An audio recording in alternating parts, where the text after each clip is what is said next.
السلام عليكم لي زامي، حكيم 46. اختي شنو واقع في المغرب؟ وانا دابا علي قال شي واحد اما دمك كيمشيو يدعيوه. دابا الا قدر شي واحد خدمو قلت له مال جد امك غيدعيك، ومال جد امك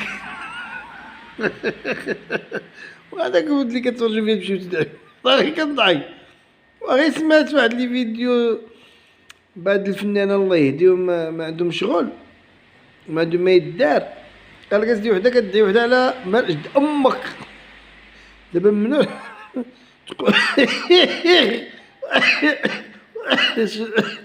والله يعينك كتظلم كتضحك.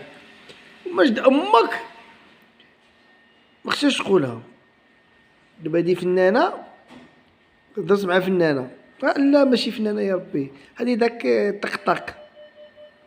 هضرت مع سيدة شرف قلت لها ما جد امك، واخا مشات دعاتها وديجا هاديك دعات باطمه، وديجا قال لك باطمه راه مسكينه في الحبس الله يطلق سراحها من هاد الفيديو هذا ويرجع لوليداتها.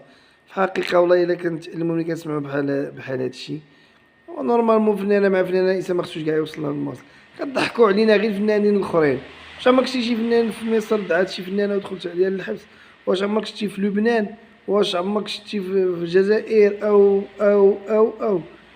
الله يهديكم الله العظيم. لا دابا البارح شفت انا واحد الفيديو سيدة شرف، يمكن الله اعلم مشات ديك راس بداك ميمي طقطق. علاش تقولها مال جد امك؟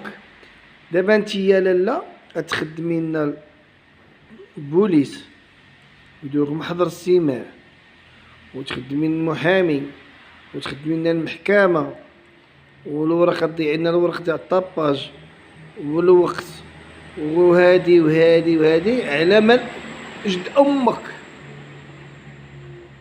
جد امك راه عادي يعني، راه بانت لي راهي كضحك مسكينه كتفوج على راسها وبقات فيها الحال داك الدنيا حيت خلات بنيتها الصغار الله يحسن العون.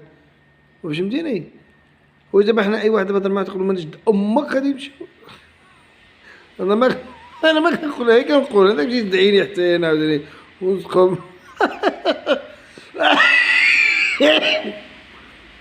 انا ما كنقول من جد امك، انا خاطيني العفو جد امك.